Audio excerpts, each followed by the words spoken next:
عربيه وهي واقفه بتبطل وهي ماشيه بتبطل وتشيك انجن تنور.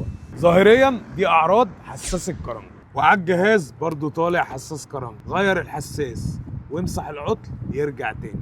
راح لكلباله وكعبول ودقدق غيروا له الحساس 3 مرات يا سيد. ما هو قال اعراض حساس كرنك وعلى الجهاز بيبان حساس كرنك، بس انت ما سالتش نفسك يا عم كلباله ايه السبب في ان الحساس يتغير 3 مرات ورا بعض؟ اكيد مش ده العطل. وبعد كده قام سائل محرم قال لي الحقني عشان كلباله وكعبول طلعوا عين، انتوا فاهمين.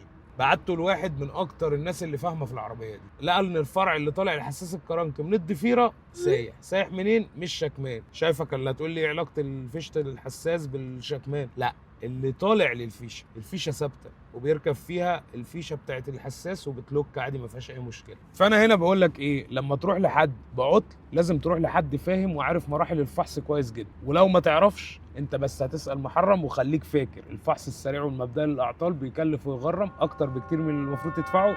سلام.